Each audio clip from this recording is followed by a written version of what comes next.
sobre os problemas aditivos e multiplicativos, e a utilização do ábaco e do material dourado, e na unidade 2 ainda, né, análise dos conteúdos matemáticos em livros didáticos. Na unidade 3 foi um trabalho, um fórum com anexo, né, que são as propostas metodológicas para o trabalho com a matemática. Aí eu vou falar um pouquinho para vocês em relação aos conteúdos que foram contemplados em cada uma dessas unidades, né? Eu sei que nos vídeos já estão contemplados, mas não foram disponibilizados ainda todos os vídeos, né? Vocês tiveram acesso aos vídeos explicando ali a utilização do material dourado e do ábaco na unidade 2, mas foram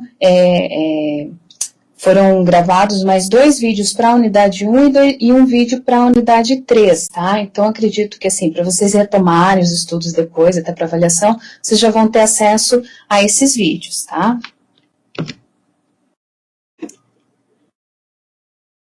Os conteúdos que foram contemplados na unidade 1, eles se referem ao papel do professor no ensino da matemática, aos enfoques de ensino da matemática, a construção do conceito de número pela criança e o sistema de numeração decimal. Em relação ao papel do professor no ensino da matemática, o texto que eu disponibilizei para vocês, da Regina Tancredi, ele fala mais sobre aspectos relativos ao conhecimento que o professor precisa ter para ensinar matemática. Então, esses conhecimentos, eles envolvem tanto questões específicas do conteúdo, quanto questões metodológicas de como o professor pode ensinar esses conteúdos, e também em relação a como que o aluno aprende, né? A Regina Tancredi, ela enfatiza muito essa questão de como que, do professor ter esse conhecimento sobre o que ele vai ensinar, né, para que ele consiga realmente transformar esse conteúdo de uma forma compreensível para os alunos, né? Então, ela fala ali por que é importante esse processo. Em relação aos enfoques de ensino, a Beatriz Moreno, ela vai falar sobre 3 principais enfoques de ensino da matemática, né? Então, ela vai falar lá do ensino clássico, a reforma da matemática moderna e a didática da matemática. Aqui, a pergunta dos vídeos. Não, Bruna, os vídeos, eles não estão no fórum, eles estão lá na unidade de cada unidade de estudo. Então, por exemplo, os vídeos lá da unidade 2, você vai entrar lá na unidade 2, aí embaixo, né, depois daquela explicação da unidade, você vai ver que tem os vídeos lá. Da unidade 1 e da unidade 3 ainda não foram disponibilizados, mas acredito que em breve já vai estar lá também, tá? Voltando aqui, então, para os enfoques de ensino, né? Esses 3 enfoques de ensino, a Beatriz Moreno, ela vai analisar em relação a 3 questões que ela coloca, né? Que concepção de ensino-aprendizagem postula, qual é a ideia que você tem de sujeito e o que é o saber matemático. Então, ela vai analisar o ensino clássico, baseada nessas 3 questões, a reforma da matemática moderna e a didática da matemática, né? Essa explanação mais detalhada, além do texto, já está no vídeo, então eu só vou falar assim de forma mais breve também, tá? Então, assim, dentre esses enfoques de ensino, ela considera que a didática da matemática, ela se mostra mais apropriada, porque ela considera os diferentes elementos do processo de ensino-aprendizagem, né? E ela está mais pautada na ação do aluno, mas ação voltada para o conhecimento, né? Não é uma ação esvaziada de conteúdo. Então, é nesse sentido que ela coloca que a didática da matemática, ela se mostra mais, contribui mais para o processo mesmo de aprendizagem das crianças, né? E aí ela faz outras considerações ali também sobre o papel dos problemas na aprendizagem da matemática, que é importante que esse desenvolvimento da matemática seja pautado na resolução de problemas, porque é uma oportunidade que os alunos eles têm de construir esse conhecimento e de atribuir realmente significado para isso que eles estão aprendendo. Então, é nesse sentido que ela vai ali explicando a importância de se pensar, né, naquelas 3 questões que ela coloca no início para analisar os enfoques de ensino. Aí ela fala também, nesse texto, sobre a construção do conceito de número. Então, ela fala principalmente ali do fato de que recitar a série não é a mesma coisa que saber contar, né? Então ela fala, o que seria se recitar a série? Quando a criança ela consegue falar 1, 2, 3, 4, 5, então a criança desde muito pequena ela já consegue, né, compreender qual é a sequência numérica, mas isso não quer dizer que ela saiba contar. Então se de repente tem lá, ela sabe falar a sequência até 15, mas se tem lá alguns objetos, 10 objetos na frente dela, não é certeza que ela vai conseguir contar esses 10 objetos, né? Por quê? Porque aí ela vai colocar, a Beatriz Moreno ela vai colocar que para saber contar exige-se o princípio da adequação única, né? Que quando a gente fala uma palavra, né? A palavra número que a gente chama, quando eu falo eu tenho que mostrar um único objeto, né? O princípio da indiferença da ordem. Então, indiferente se eu começo a contar da esquerda para a direita ou da direita para a esquerda, eu tenho que perceber que aquela quantidade ela permanece, indiferente da forma como eu vou contar. Nessa questão da indiferença da ordem, nos slides ali da Constance Camille, ela vai falar também da importância da ordem, quer dizer, além de eu saber que, independente da forma como eu conto, eu vou ter a mesma quantidade, eu preciso organizar mentalmente esses objetos para não contar mais de uma vez o mesmo objeto. Outra questão é o princípio da cardinalidade, né? Então, para a criança saber contar, ela precisa, né, ter adquirido esse princípio da cardinalidade, que é entender que quando ela conta lá, 1, 2, 3, 4, 5, a gente pergunta quanto deu, ela precisa nos afirmar, deu 5, e não fazer novamente a contagem, né? Porque muitas crianças, nesse processo inicial, quando a gente perguntar quanto deu, ela conta de novo, ao invés de falar, olha, deu 5. Então, esse princípio da cardinalidade que também é necessário para, então, construir esse conceito de número.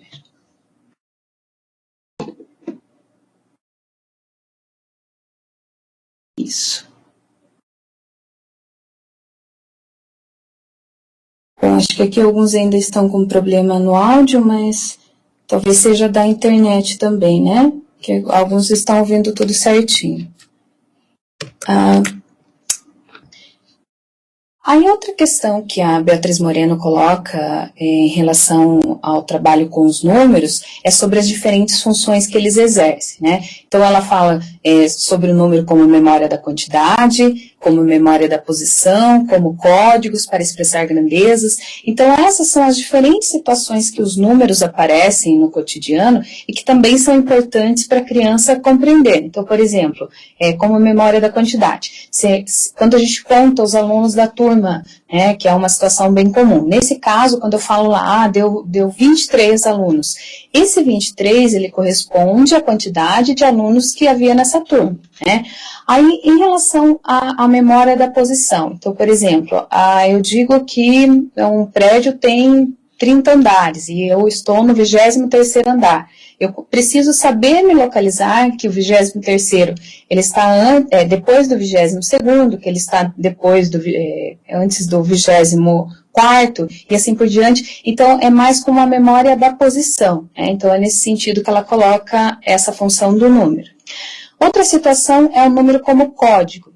O número como código, ele não é nenhuma das duas citações anteriores. Então, não é nem memória da quantidade, né? Então, ele não está querendo representar uma quantidade e nem a memória da posição. Então, por exemplo, o número de um ônibus. Eu sei que 2374 ou 2.374 é o número do ônibus que eu preciso pegar, mas isso não quer dizer que vão passar essa quantidade de ônibus para eu contar, também não quer dizer que seja essa a posição que o ônibus ocupa, né? É simplesmente um código para identificar esse ônibus.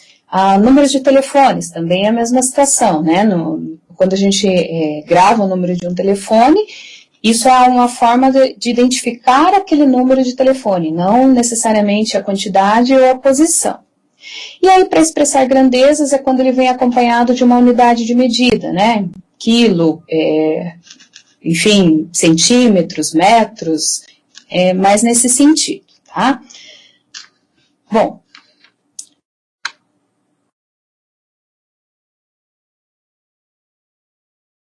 Tem mais alguns que estão com problemas aqui. Mas está tudo ok. Bom, eu vou continuar aqui Vamos ver se não resolver, né, depois eu retomo algumas coisas, tá? Em relação ao sistema de numeração decimal, né, os diferentes sistemas de numeração e o sistema de numeração decimal. Então, nas atividades da plataforma, a proposta é trabalhar com o sistema de numeração decimal.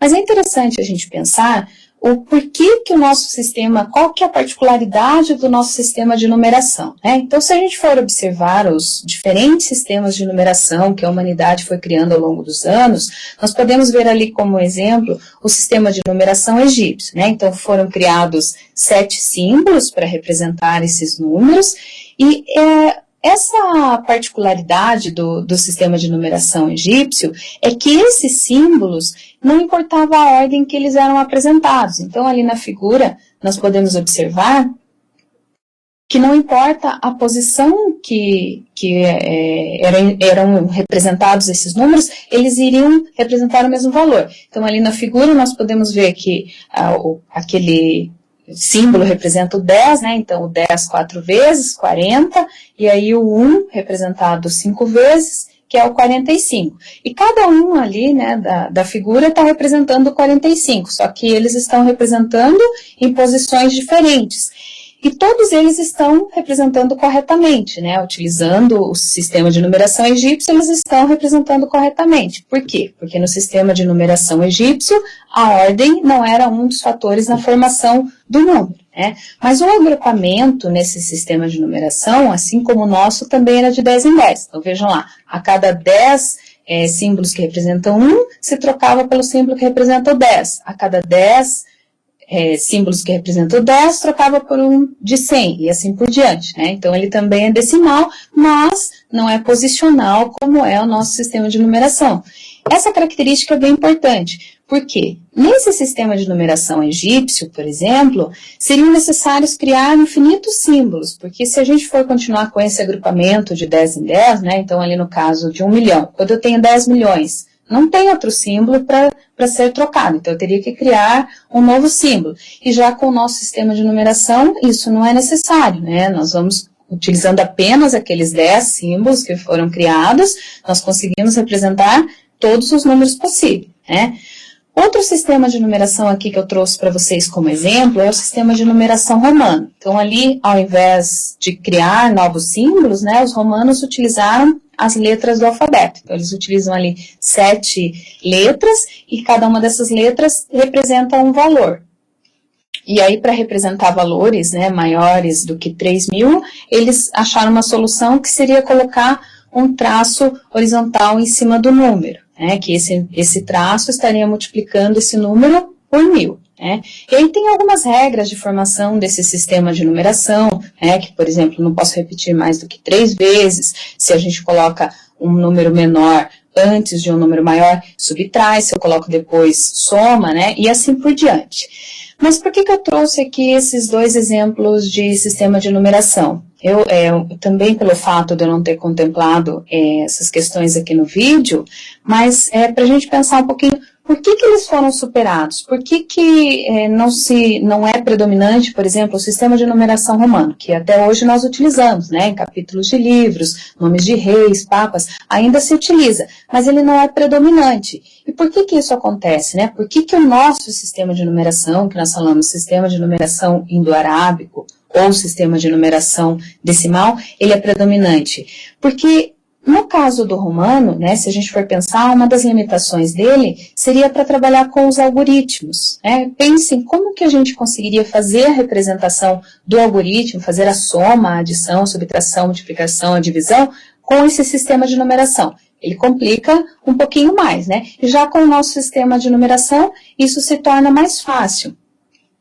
Tem algumas questões aqui em relação ao sistema de numeração romano, né, que quem defendia a utilização desse sistema, eles diziam que essa dificuldade de trabalhar com o algoritmo não seria enfrentada porque eles iriam utilizar o ábaco, né, que eles fariam os cálculos com o ábaco romano.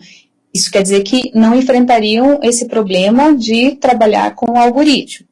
Mas isso acabou sendo superado e o sistema de numeração decimal foi o que prevaleceu. Então, por isso que hoje nós trabalhamos com o sistema de numeração decimal e ele é predominante justamente por essas facilidades que ele permite, tá? Mas aí tem algumas questões que a gente precisa entender que não é automático essa compreensão de como que funciona, né, o sistema de numeração decimal. Ele não tem essa questão de ser posicional, de ser do agrupamento de 10 em 10, são características que foram sendo construídas ao longo do tempo, mas não é algo que a gente aprenda de forma natural. Então, por isso que é importante trabalhar com essas características, né? Não diretamente dizer, olha, né, é assim, assim, né? O zero representa a ausência de quantidade, né? O valor do símbolo. Não, é trabalhar de formas diferenciadas e fazer a criança compreender todas essas características, né? Mas de uma forma compreensiva, que realmente ela entenda para que funciona, como que funciona esse sistema de numeração. Então, são características criadas pela humanidade, quer dizer, se a gente deixar a criança sozinha, talvez ela não perceba esses elementos. Então, por isso que é importante a gente pensar em atividades que possam ser propostas para compreender as características do sistema de numeração decimal. E quais que são essas características, né? Então, ali no material que eu disponibilizei para vocês na plataforma, fala sobre os 10 símbolos, 0, 1, 2, 3, 4, 5, 6, 7, 8, 9, e a partir dos quais são construídos todos os números, né? Nós não precisamos, diferente lá do sistema de numeração egípcio que eu acabei de falar para vocês, nós não precisamos criar novos símbolos, né? É só a posição que nós vamos colocando estes símbolos já criados é que vai modificar o valor a ser representado. O zero representa a ausência de quantidade, né? E aí a gente fala assim, mas qual que é a diferença? Dizer que o zero não representa nada ou que ele representa a ausência de quantidade. Então, é importante para a criança perceber a importância do zero, né? O zero foi o último algarismo a ser incorporado no nosso sistema de numeração, até por essa resistência que as pessoas tinham de entender que eu precisaria de um símbolo para representar a falta de alguma coisa, né? Então, esse zero, se ele está ali no 101, por exemplo, se eu não tivesse o zero, eu não conseguiria identificar se é 101 ou se é 11, né? Seria apenas um espaço em branco ali. Então, eu preciso dizer, olha, eu tenho uma centena, eu não tenho dezenas, né? Não tenho dezenas na ordem das dezenas e tenho unidades. Aí, essa questão que eu falo da ordem das dezenas é por quê? Porque muitas vezes a criança, a gente pergunta, em 101, quantas dezenas tem? Também é uma questão assim de se pensar. Bom, em 101 eu tenho 10 dezenas, né? E às vezes isso não fica claro. Quer dizer, eu tenho 0 dezenas na ordem das dezenas, mas no número como um todo eu tenho 10 dezenas. O valor do símbolo é alterado de acordo com a sua posição. Então, por isso que a gente fala que o sistema de numeração decimal, ele é posicional. Então, dependendo de onde ocupa, de onde o 2 está em um número, né, se ele está na ordem das unidades, é 2 unidades. Se está na ordem das dezenas, é 2 dezenas, ou 20, né, e assim por diante. E todo número pode ser representado utilizando o princípio aditivo, então a adição dos valores posicionais, né, que é aquela questão do valor absoluto e do valor relativo. O 2, no exemplo aqui o 12, né, o 1 é o valor absoluto, mas o valor relativo do 1 é o 10. Então, somando esses valores, o 10 com o 2, nós temos a formação do número que é o 12. E a outra característica também aqui, que todo número pode ser representado utilizando o princípio multiplicativo, que é a multiplicação do número pela potência de 10 correspondente à sua posição. Essa é uma característica assim, mais específica, só para a gente saber como que é o funcionamento, mas não é o foco também do trabalho nos anos iniciais, é mais para entender mesmo como que ele se forma.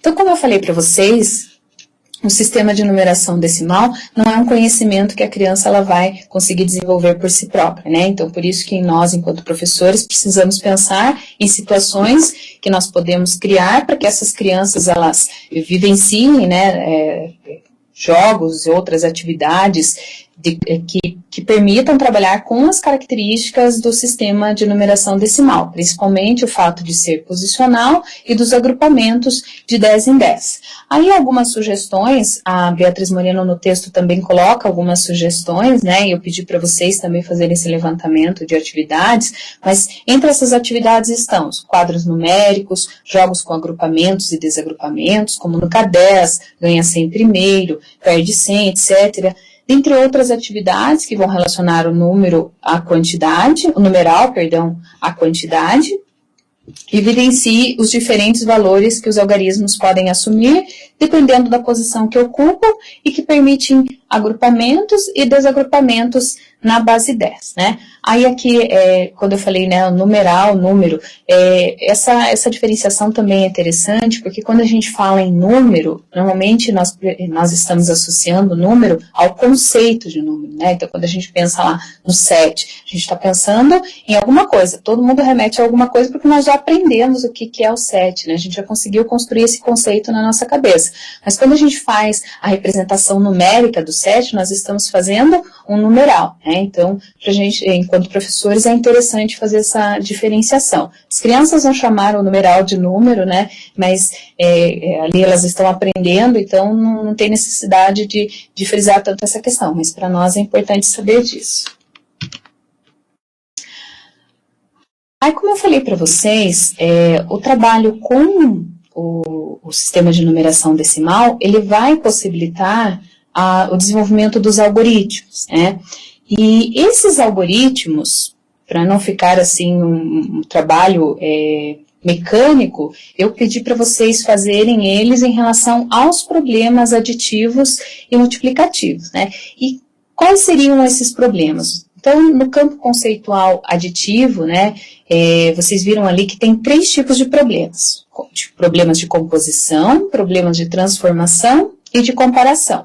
Eu expliquei um pouquinho mais detalhadamente sobre esses problemas no vídeo que já está disponível na unidade 2, então eu vou passar mais rapidamente aqui, tá? Esses 3 problemas, lá no material que está disponibilizado para vocês, eles estão detalhados, então de composição ali, vocês devem ter observado lá que está como composição simples, daí composição com uma das partes desconhecidas, aí o de transformação também ele foi desmembrado em 3 partes, né? Então nós temos lá transformação simples, transformação com a transformação desconhecida e transformação com o estado final desconhecido. Tá? Mas todos eles têm uma característica comum que é envolver essa transformação, envolver essa modificação na quantidade, que normalmente ela está relacionada a uma questão temporal, né? No momento é um valor, depois acontece alguma modificação e eu tenho outro valor. E o de composição é um processo diferente, né? Essa diferença ali, ela é bastante sutil, então muitas vezes a gente não consegue perceber muito bem, precisa ver vários exemplos para perceber qual é a diferença. E o de composição, nós percebemos que esses valores, eles já estão, né, naqueles elementos. A única diferença é que alguns eu já conheço, outros não, mas não há acréscimo nem perda, né? Então a gente fala assim, que os problemas de composição, eles envolvem ações como juntar e separar, né? E o de transformação, acréscimo e retirada. Então, há uma modificação nessa quantidade. E além desses 2 tipos de problemas, ali no material é proposto os problemas de comparação, né, que são aqueles problemas em que eu tenho 2 valores ou mais, e aí é feita uma comparação de quanto tem a mais, quanto tem a menos, enfim.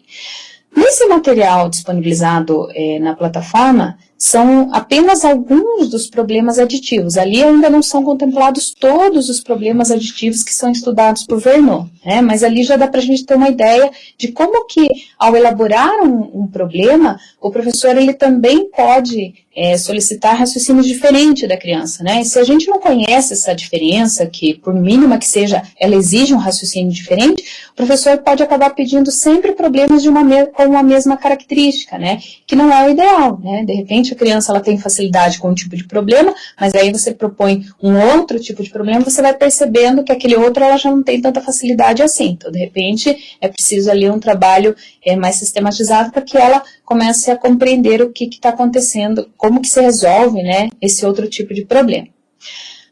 No campo conceitual multiplicativo, né, que também lá no vídeo eu explico que envolve, na solução envolve o trabalho com a multiplicação e a divisão, ali no material tem 5 tipos de problemas, né? Comparação entre razões, daí tem a divisão por formação de grupos, que é quando a gente conhece a quantidade que vai em cada grupo, divisão por distribuição, eu sei quantos grupos são, né, e faço essa distribuição, e a configuração retangular e o raciocínio combinatório. Tá? Eu não vou me deter novamente a explicar esses problemas, mas se vocês tiverem alguma dúvida ou quiserem que eu retome alguns deles, daí vocês colocam aqui que eu comento um pouquinho mais sobre eles, tá? Mas no vídeo lá da plataforma eu falo sobre cada um deles, tá?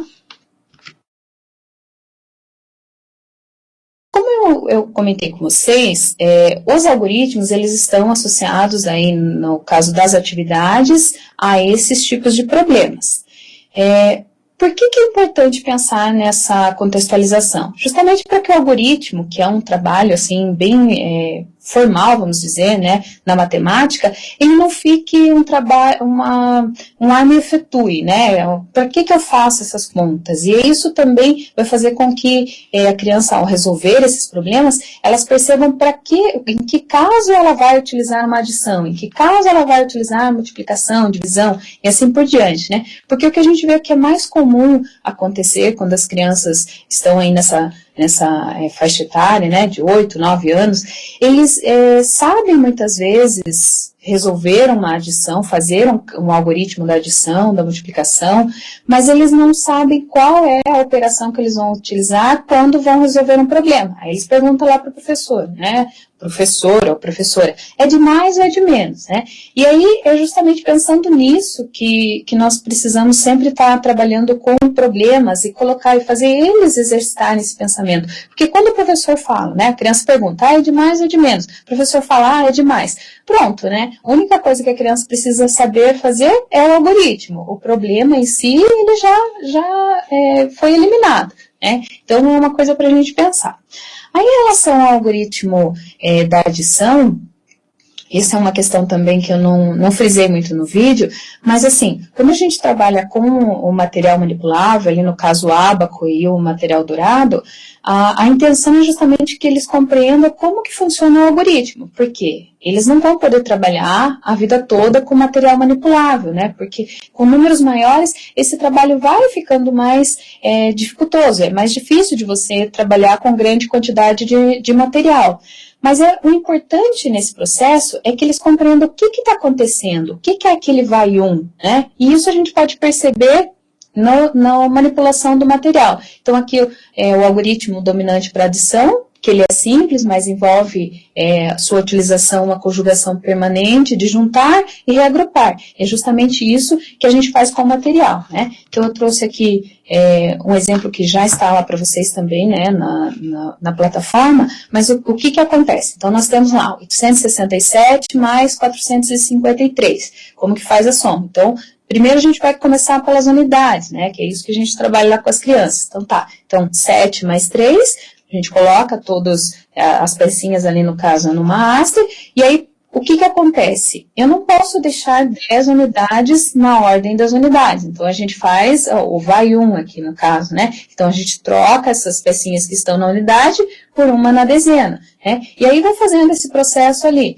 Faz o mesmo processo para o 6 e para o 5 e aquela dezena que a gente fez ali a junção das unidades. Aí faz o mesmo processo para centenas e assim por diante, né? Então, é interessante, de repente, né? A criança já aprendeu a manipular ali o material. Então agora vamos ver se a gente consegue fazer essa representação. Então, faz no material e já faz junto no algoritmo. É interessante fazer essa transição, né? Do material para o algoritmo e mostrar o que está acontecendo.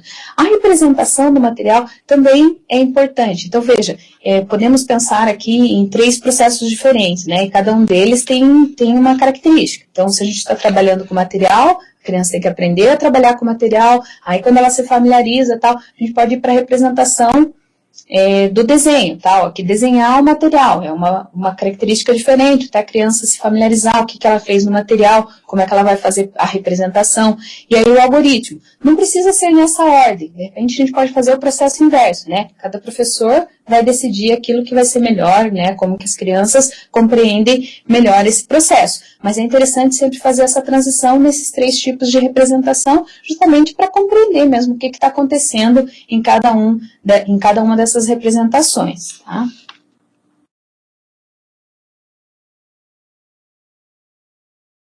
No caso da subtração, o algoritmo que consideramos dominante também é análogo, né, ao dominante da adição e é habitualmente designado por algoritmo de decomposição, né?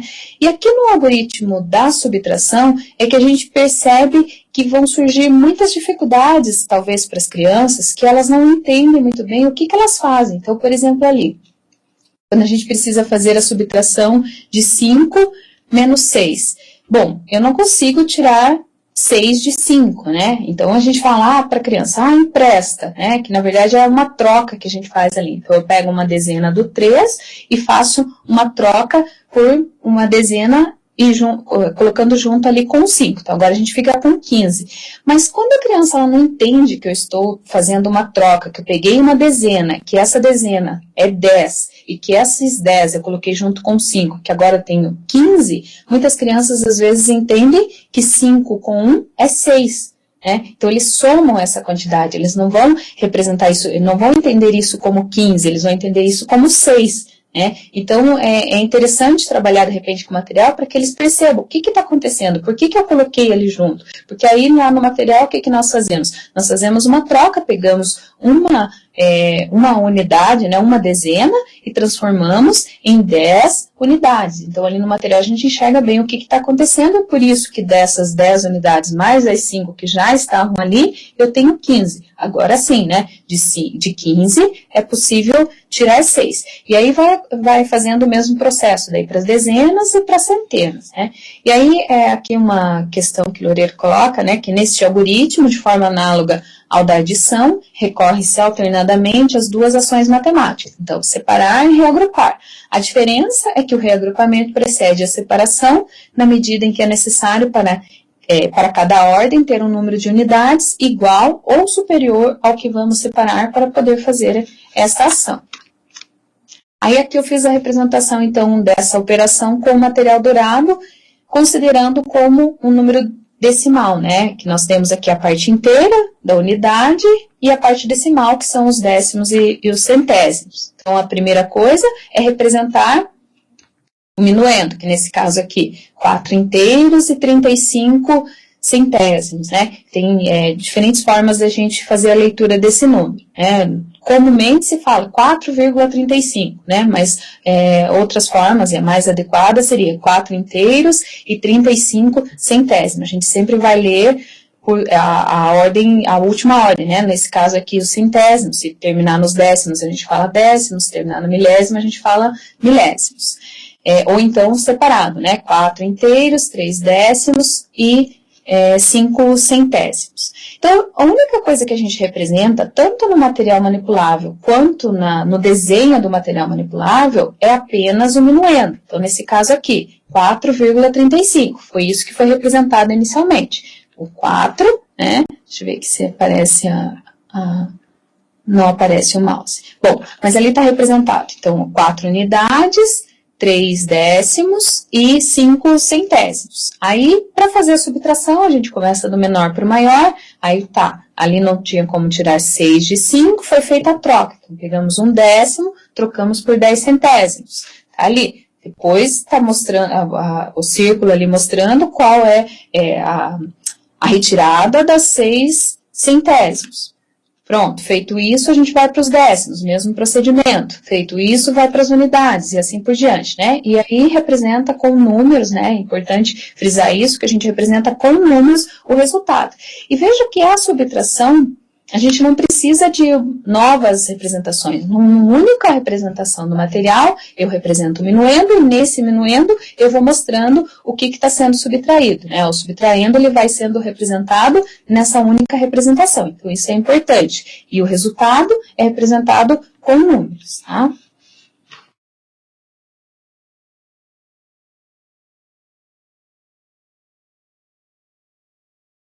Dos termos, é que assim, é importante a gente pensar que quando se trabalha, quando se faz, né, essa passagem dos números naturais para os decimais, mesmo que o trabalho ele seja bastante semelhante, é importante a gente dar nomes característicos, né, do trabalho com os decimais, para que as crianças também se familiarizem com isso, porque quando elas estiverem, né, terminarem lá o 5º ano, forem para o 6º ano, 7º ano, elas vão precisar desses termos. Então, é um trabalho assim que é necessário, a mesma coisa das frações, né, nas atividades aqui não foi possível contemplar, mas são termos que a gente precisa conhecer para se referir a eles depois, né? Porque uma criança, conforme vai avançando no conhecimento, se ela não souber como ela vai se referir àquele conhecimento, ela pode confundir com outras questões, né? Então, mas realmente, né?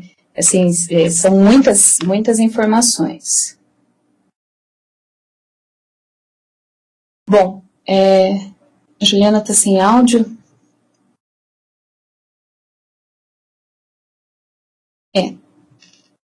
Acho que o Elias vai dar uma olhadinha aqui, ver se tem algum problema aqui, mas eu acredito que talvez seja da internet mesmo, tá? Bom, em relação aos demais eixos de conteúdo para o trabalho com a matemática, vocês viram que na plataforma não foi possível trabalhar especificamente com cada um deles, né? Nós fizemos ali um trabalho mais específico sobre números e operações, né, o trabalho de construção do conceito de número, o sistema de numeração decimal e os algoritmos para as operações, os problemas aditivos, mas esse trabalho com os eixos de conteúdo, ele acabou ficando mais para análise dos livros didáticos e para elaboração dos planos de aula, né?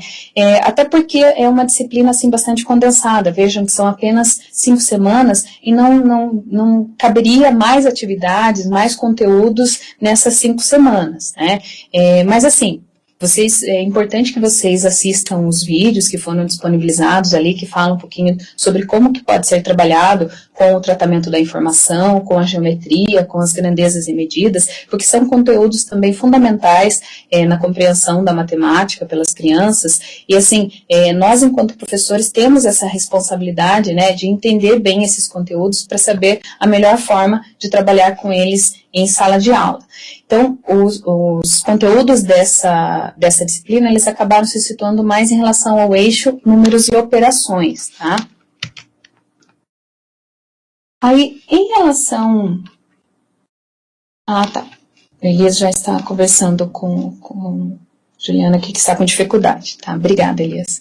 Em relação aos currículos, né, e livros didáticos, que é a 5ª atividade da disciplina, eu coloquei aqui para vocês que é importante observar que os documentos, como os parâmetros curriculares nacionais, o referencial curricular nacional da educação infantil, a matriz curricular do município e o guia de livros didáticos do Plano Nacional do Livro Didático, eles são norteadores da prática do professor, né?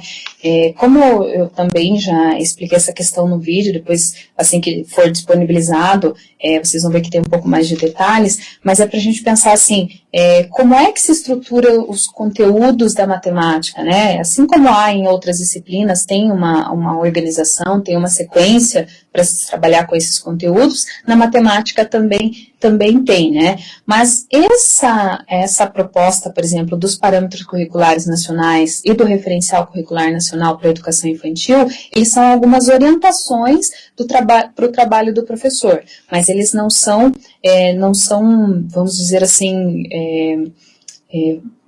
obrigatórios, né? Eles são alguns parâmetros mesmo, tá?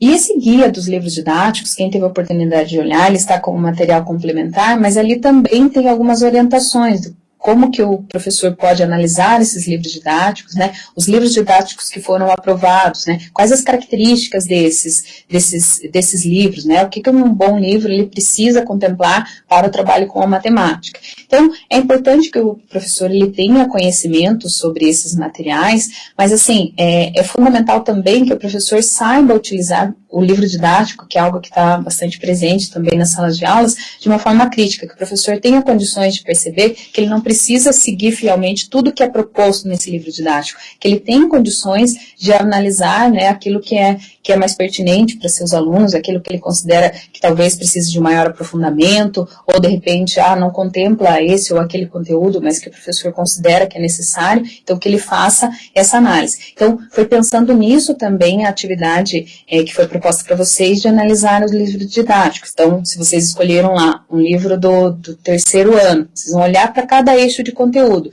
que é proposto na matriz curricular, que foi disponibilizada, né?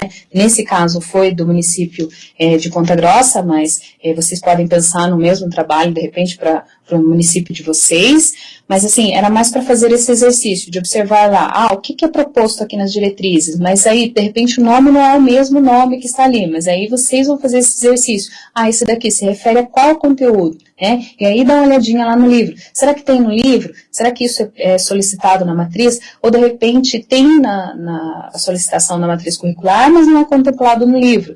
Em outras situações, a matriz curricular, vocês vão ver que ela contempla os conteúdos talvez considerados como o mínimo necessário para todos, né? E aí o livro didático vai um pouquinho além. Vocês vão perceber que na maioria dos casos é isso que ocorre, né? Os livros didáticos acabam contemplando conteúdos que não estão especificados na matriz curricular. Mas é importante a gente ter condições de analisar, né, o que é necessário para a série que eu estou trabalhando, quais conteúdos estão ou não contemplados nesses livros didáticos, e entender também, né, a que se refere cada um desses eixos de conteúdos.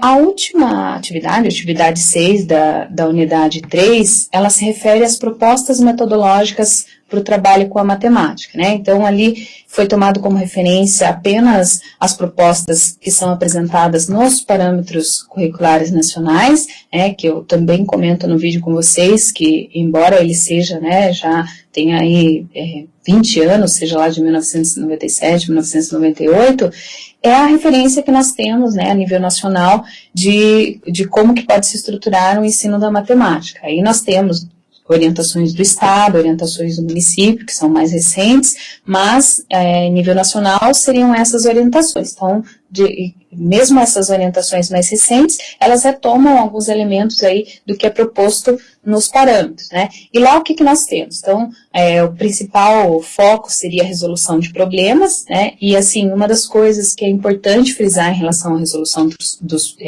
resolução de problemas é que ela não é voltada para os problemas convencionais, como nós vimos ali na unidade anterior. Então, lá nós vimos diferentes tipos de problemas aditivos e multiplicativos. Mas esses problemas são considerados problemas convencionais. Quando a gente fala de uma proposta metodológica, resolução de problemas, o entendimento que se tem é de que o ensino todo vai estar pautado em problemas, né? São situações, o que seriam problemas? São situações em que a criança ela não consegue resolver no primeiro momento, e que ela vai precisar, né, buscar seus conhecimentos, vai precisar do auxílio do professor, dos colegas, para resolver aquela situação. Então, são contextos mais amplos, né?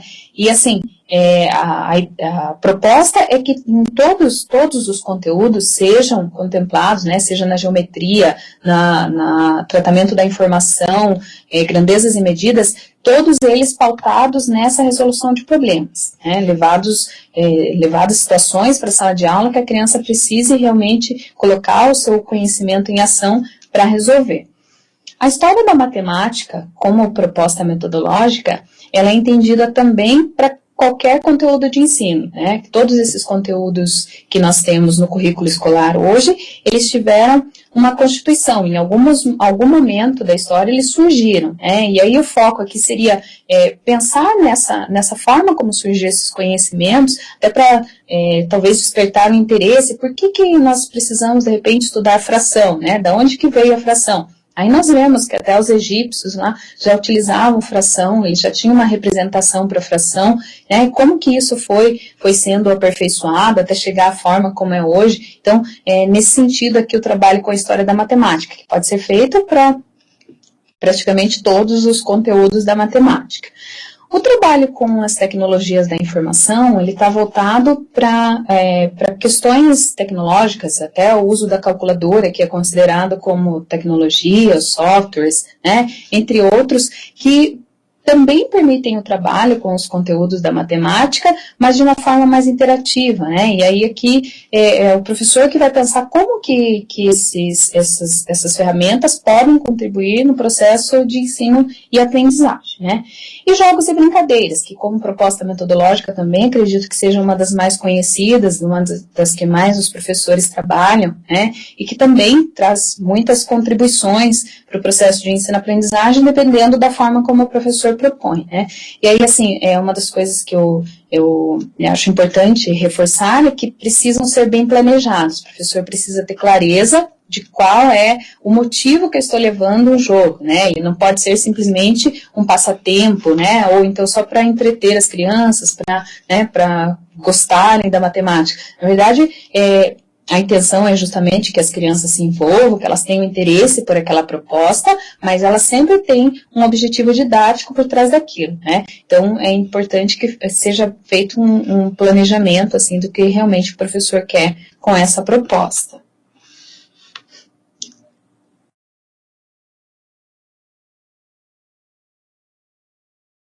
Bom, em relação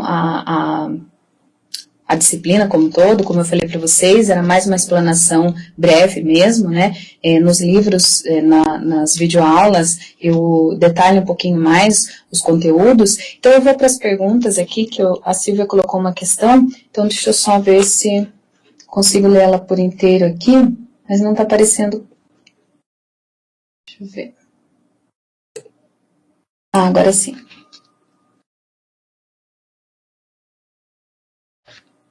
Você pediu para enviar uma atividade de cada eixo. Ah, tá.